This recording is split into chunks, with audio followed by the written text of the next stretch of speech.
Graças a Deus. Eu também saúdo a todos com a paz do Senhor, louvando a Deus por esta oportunidade que Ele nos dá de lermos, de estudarmos, aliás, esta lição tão maravilhosa que é sobre a reconciliação. Reconciliação que é uma das doutrinas bíblicas que faz parte do conjunto de doutrinas da salvação. Quando se estuda a salvação, dentro de suas doutrinas está também a doutrina da reconciliação, juntamente com a santificação, regeneração, expiação, redenção, tudo isso são partes de uma mesma doutrina. E hoje estamos estudando sobre a reconciliação. Por que foi necessária uma reconciliação? Ora, reconciliação ela só acontece, só é necessária quando existem inimizades.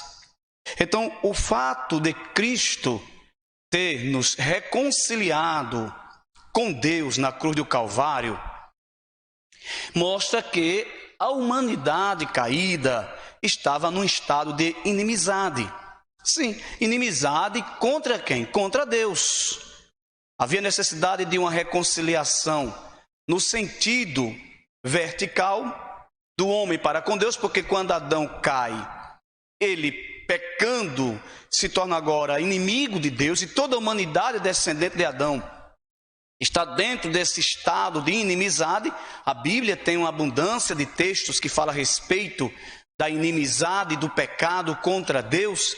E havia também uma necessidade de reconciliação no sentido horizontal. Por quê? Porque os judeus se colocavam no status de destaque em relação às outras pessoas e considerava todas as outras pessoas como gentílica. Então, eles agora, possuidores da lei, das promessas, dos concertos, das ordenanças, olhavam para as demais nações ou para as demais pessoas com um olhar de discriminação. Então, da perspectiva judaica, o mundo estava dividido em dois tipos de pessoas: os judeus, que se consideravam o povo de Deus, e o resto, que eles consideravam gentios e que tinham outros adjetivos também não tanto amistosos. Então, essa reconciliação feita por Cristo, ela tem abrangência nos dois sentidos. Uma abrangência no sentido vertical de reconciliar o homem com Deus, e no sentido horizontal de reconciliar o homem com o outro homem, as pessoas com as outras pessoas, no caso os gentios e judeus, tornando assim a criar um novo homem ou um novo povo, como nós estamos estudando aqui nesta manhã.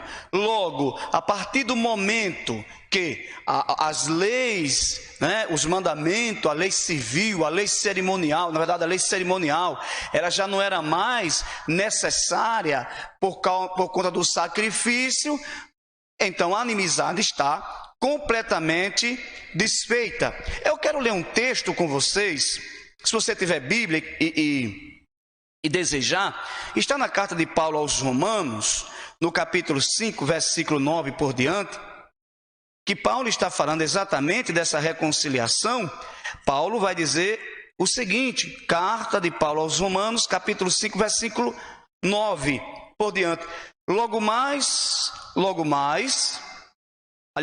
muito mais agora, sendo justificado pelo seu sangue, seremos por ele salvos da ira. Nesse versículo, Paulo está dizendo que a justificação nos libertou, ou nos salvou da ira vindoura, tanto da ira da tribulação que vai se abater sobre esta terra, como da ira da condenação eterna. E o versículo 10 diz: porque se nós, sendo inimigos, fomos reconciliados com Deus pela morte de seu Filho, muito mais, estando já reconciliados, seremos salvos pela sua vida. Olha, observe que Deus executa a reconciliação quando nós éramos ainda pecadores.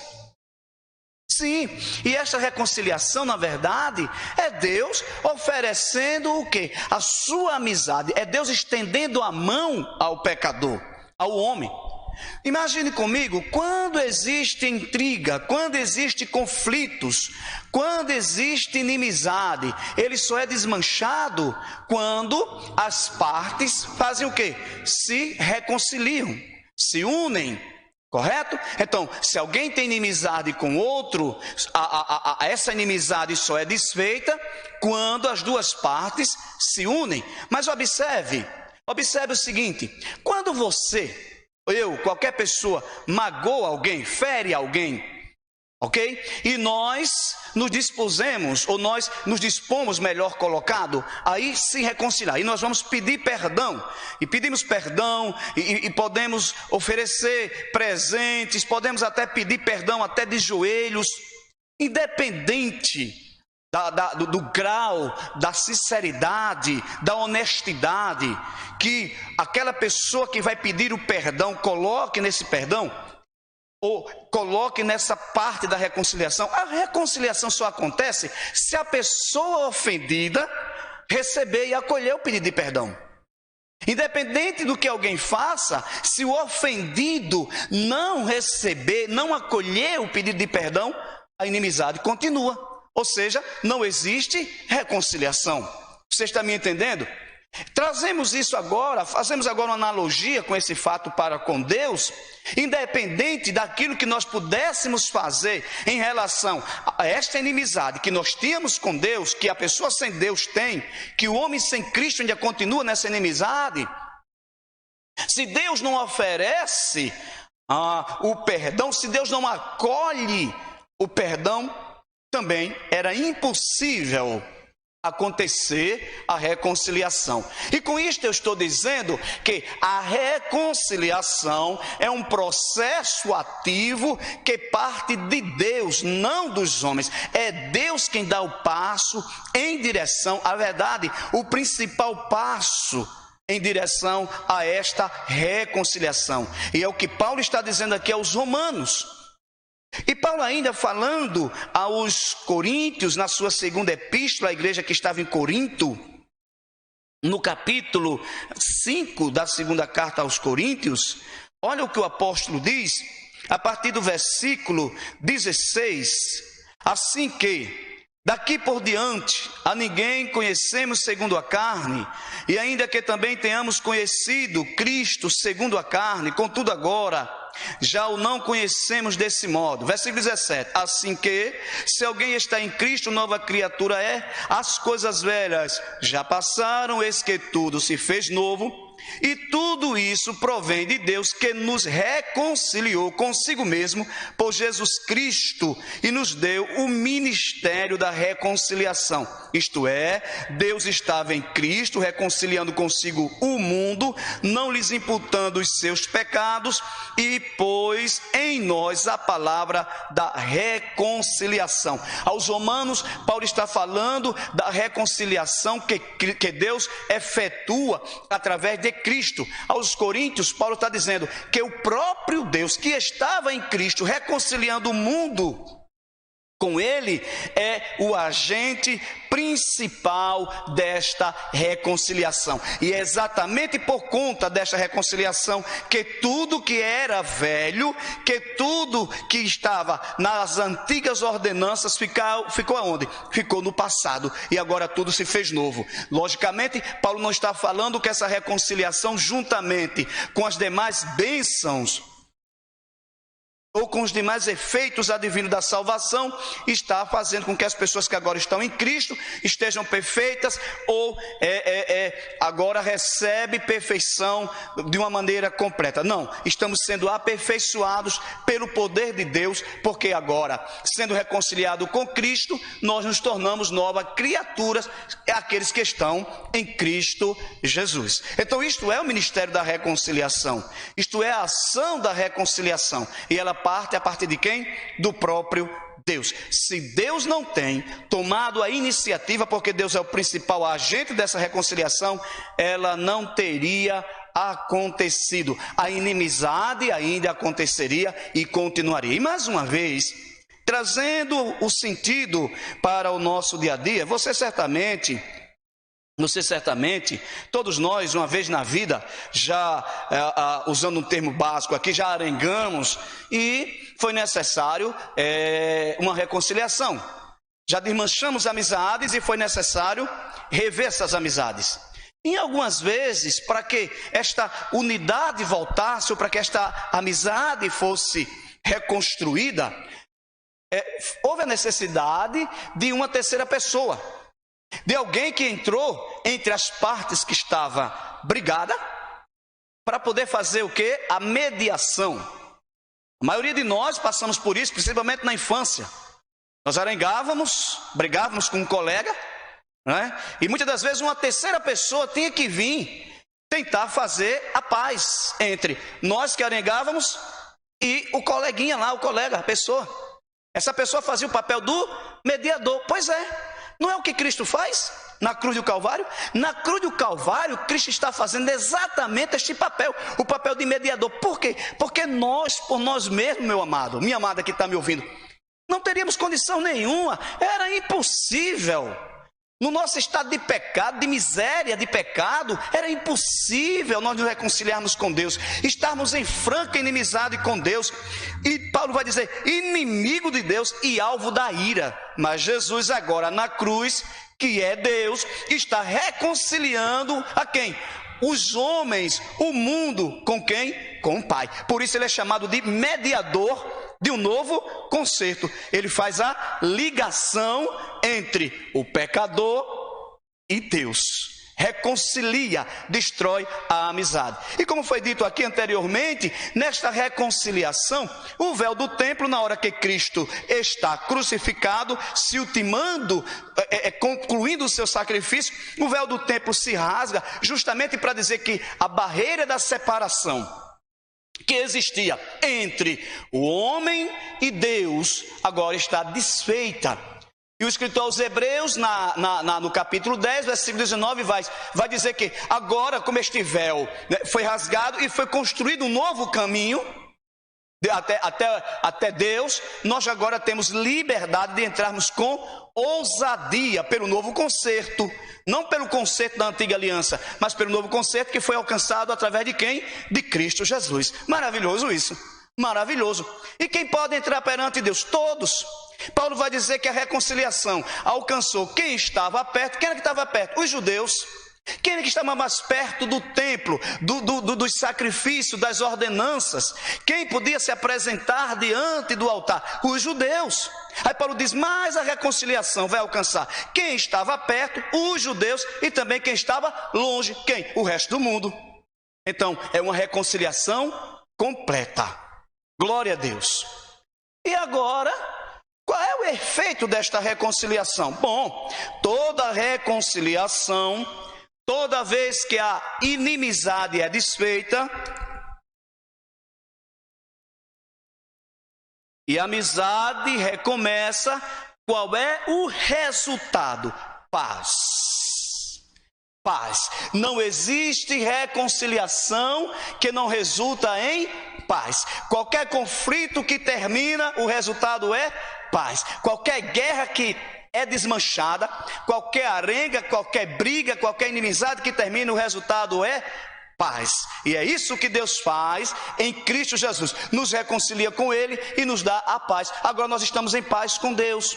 Por isso o apóstolo Paulo, escrevendo aos Romanos no capítulo 5, versículo 1, ele vai dizer, sendo pois justificados pela fé, temos paz com Deus. E o segundo tópico vai falar exatamente disso. Pela paz, Cristo fez um novo homem. Agora, essa paz alcançada por Cristo e nos concedida gratuitamente pela salvação, nos transforma em uma nova criatura, e Cristo agora faz um novo homem, tanto dos judeus que tinham as leis e as ordenanças, e também dos gentios que estavam longe e estavam alheios aos concertos e às promessas. Que maravilha!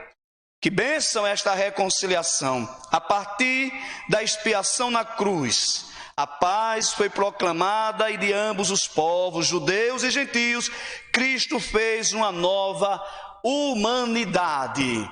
E antes que eu diga aqui, eu tenho certeza, e meu irmão, minha irmã, você que está aí do outro lado, me ouvindo, sabe qual é o nome que foi dado a esta nova humanidade, a esta nova classe de pessoas, a este novo povo, que Paulo escreve na sua carta aos Efésios e chama de corpo de Cristo, igreja de Cristo, da qual Cristo é a cabeça. Glória a Deus. Então, esta paz possibilitou agora que surgisse um novo povo, e esse povo composto de judeus e gentios de todas as épocas, de todas as nações. Agora esta nova criação de Deus chama-se igreja. E quer saber, no que diz respeito às promessas, aos mandamentos, no que diz respeito ao projeto de Deus de salvação, Deus tira o seu olhar que estava sobre os judeus durante todo o tempo, e agora esse olhar de Deus, nesse contexto, entenda isso, está direcionado para quem? Para a igreja. No final, quando terminar a era da igreja, Deus vai voltar a se olhar outra vez para o povo judeu, para fazer uma restauração nacional e também uma restauração espiritual naqueles que ainda não reconheceram Cristo como Salvador. Mas nesta época, nesse momento que estamos vivendo, chamado pelos dispensacionalistas de dispensação da graça ou era da igreja, o olhar de Deus está voltado para você, meu irmão, para você, minha irmã. Glória a Deus. E para o pecador que está lá fora e que está recebendo o convite de Deus para vir para o meio e ser chamado também de igreja. A nova criação de Deus, produto da salvação com todos os seus efeitos e a reconciliação na cruz do Calvário. Coisa boa é ter paz. Paz. E como já foi dito aqui, a paz não é simplesmente a ausência de conflito. Não. A paz, no contexto de Cristo, não é a ausência de problema. Não é essa paz que é pregada aí nas religiões, que é alcançada através da meditação. Existem muitas religiões, inclusive oriundas do Oriente, na maioria, né? Que é a contemplação, a introspecção, o conhecer de si mesmo, a meditação profunda, a prática de algumas coisas como yoga, como outras coisas vai trazer paz. Não é esta paz. Esta paz é uma paz superficial. Esta paz aqui, ela é tão poderosa que ela vai além de um estado, ela vai além de um estado de satisfação. Essa paz ela é tão poderosa que ela está muito mais além de você estar quieto ou não. Esta paz está dentro da questão das convicções. Ela vai na psicologia do homem, na parte mais profunda do homem. Glória a Deus. É você sendo quem você é eu sendo quem eu sou. E nós conhecemos quem nós somos, porque ninguém melhor do que nós e Deus mesmo sabe quem nós somos. Mas o Espírito está dizendo a você, você está em paz com Deus. Aleluia. Esta paz ela não é desmanchada, porque você fica triste em alguns momentos, porque você duvida em algum momento. Você lembra, né? Às vezes as nossas amizades eram tão frágeis, ainda às vezes são tão frágeis que uma careta, pronto, já acabou. Alguém fez uma cara feia, alguém disse alguma coisa que você não gostou, pronto, já ficou de bico, e já criou um mal-estar. Deus não é assim, querido. Deus está olhando para mim e para você, salvos, eleitos, glória, conquistados para Deus, pelo sacrifício magnífico, maravilhoso de Cristo na cruz do Calvário. Independente de quem você é hoje, agora, dentro do contexto que se chama igreja, Deus está dizendo, eu tenho paz com você. E aí a igreja, nós precisamos entender que esta paz, ela precisa ser o que agora? Ela precisa ser propagada, ela precisa ser o que? Divulgada. Porque ela é produto do ministério da reconciliação, e o apóstolo Paulo vai dizer lá aos Coríntios que rogo a vocês, meus irmãos, isso era Paulo, rogo a vocês, meus irmãos, que propaguem, divulguem, anunciem, proclamem o quê? Esse ministério da reconciliação. O que Paulo está dizendo? Vá e diga às pessoas que elas não precisam continuar inimigas, que Deus não é inimigo, que Deus é amor e está estendendo a mão para resgatá-la. Diga às pessoas que Deus quer ter paz com elas, que Deus já executou o ministério da reconciliação na cruz. Aleluia. E quem é o motivo dessa paz? Cristo. Por isso nós temos paz. Olha o que o apóstolo diz: quem está em Cristo, nova criatura é, as coisas velhas passaram, por isso nós temos paz. Tudo se fez novo. Cristo é o motivo, Cristo é o executor. Paulo declara que Cristo é a nossa paz. Essa expressão aponta para uma conotação mais profunda, pois Cristo não é apenas o autor da paz, mas literalmente a nossa paz. Isso implica o conceito de comunhão espiritual. E aí acontece a verdadeira religião. Veja, não a religiosidade, a gente não vai entrar no detalhe, mas a verdadeira religião, cuja palavra é religare. O Cristo que está agora ligando de novo o homem que era inimigo a Deus e fazendo a paz entre essas duas personagens, ou seja, entre Deus e esta humanidade que estava caída no pecado e, consequentemente, inimiga de Deus. Cristo. Não a meditação, não as contemplações das religiões orientais, não a introspecção, não conhecer a si mesmo, não parar num lugar e contemplar. Eu não estou dizendo que essas coisas são ruins, não, né? Ficar quieto, ter contemplação. Eu estou dizendo que a paz que Cristo dá não é produto disso. A paz que Cristo dá é produto do sacrifício na cruz. Por isso que é inabalável. Por isso que essa paz, ela existe mesmo em meio a situações bem conturbadas na vida do crente, na vida do servo de Deus. Essa paz não é a ausência de alguns momentos a gente está aperreado, vou usar aqui a linguagem bem, né, dos aperreios da vida. Não, não é isso. Não, essa paz, ela está dizendo o tempo todo: glória, você está reconciliado com o seu Deus está reconciliado com você. Qualquer coisa, se ajoelhar e fale que ele vai lhe ouvir, porque antes você não podia. Olha o que ele diz a Isaías: os vossos pecados, as vossas transgressões fazem o quê? Separação. Isaías 59:2, separação entre mim e vós, ou seja, barreira. Esses pecados que Deus está condenando do povo judeu é também o mesmo pecado que Deus condena da humanidade que está sem Cristo. Ou seja, o homem e a mulher que está sem Cristo continua do outro lado da barreira, da separação. E observe, como foi dito pelo professor que me antecedeu, por mais que ele cumpra a lei moral, sem Cristo, ainda está do outro lado da barreira. Faz separação entre mim e vós, de maneira que, quando vocês oram, eu não escuto. E tem mais, ainda viro o meu rosto de vós. Mas os que estão em Cristo pela cruz, o que foi que aconteceu com essa barreira? Caiu. Aí agora, independente da circunstância, você pode se ajoelhar e dizer: Senhor, pode falar com Ele, converse com Ele, está tudo em paz. Acabou a arenga, acabou a inimizade, ô glórias. Está me entendendo, meu irmão? Minha irmã, você está me entendendo? Está feliz com isso? Porque olha, mais uma vez, eu sempre digo, quando eu estudo essa doutrina da salvação, me dá uma empolgação, porque é maravilhoso conhecer essas coisas. É magnífico ter essas convicções. Essa paz que Cristo dá, meu irmão, ela é duradoura, ela é inquebrável. Continue com Cristo. E depois, a nova humanidade. Quem é esta nova humanidade? Igreja. Igreja. Aleluia. Vou dizer mais uma vez, a atenção de Deus está voltado para a igreja, no que diz respeito às alianças e aos concertos, no que diz respeito ao plano salvífico. Deus vem todo o tempo lado a lado com Israel, apesar de, não é Deus que diz a Israel para discriminar as pessoas. Aliás, a promessa feita a Abraão atingia, na verdade, contemplava, abrangia, esta é a palavra, a todo mundo. Em ti serão benditas todas as nações da terra. Mas o que foi que fez o judeu? O povo judeu se orgulhou. O povo judeu se sentiu melhor.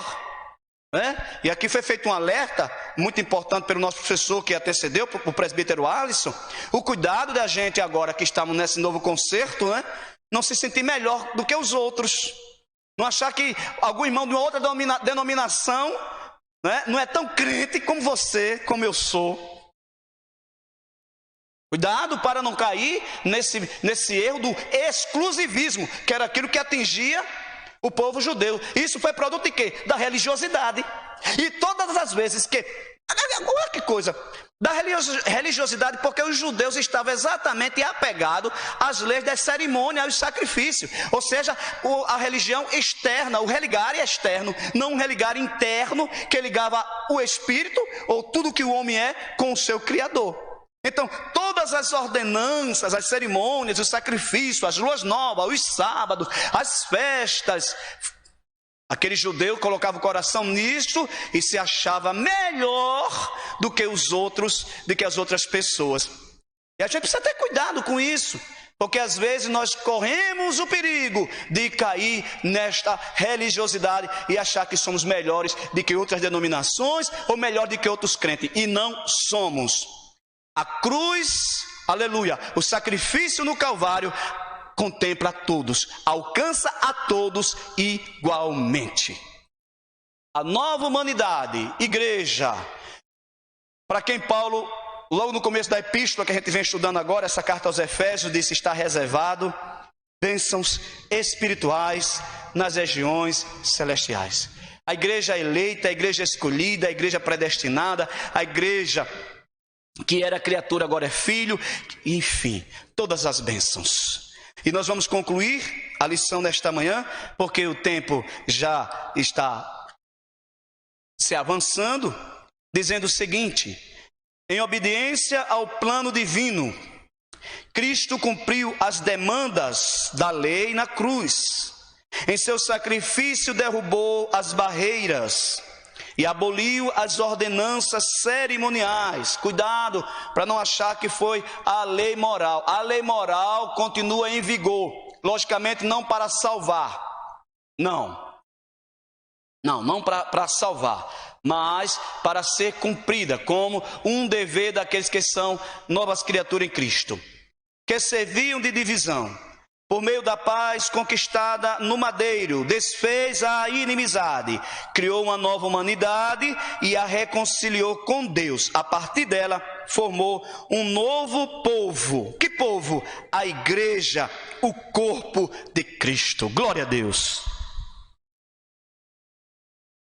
Então, eu quero agora terminar me dirigindo a você, que porventura está assistindo a esta transmissão, mas ainda não é igreja, é religioso, cumpre a lei, é gente de bem, gente de primeira qualidade, ou não, né? Porque também não importa.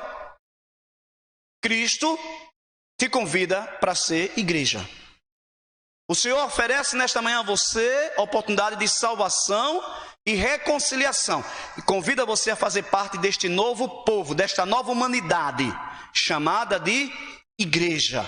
Os olhos de Deus estão direcionados para a igreja, e você é convidado a aceitar a Cristo como seu único e suficiente Salvador e ser também parte desta nova humanidade, deste novo homem que só é possível ser feito, ser realizado, ser alcançado através de Cristo, que deu a sua vida por nós na cruz do Calvário. Volte-se para Cristo, aceite a Cristo como Salvador, e tomando você esta decisão nesta manhã de se reconciliar com Deus, alguém que está afastado do caminho, alguém que está desviado do caminho, volte-se para Cristo.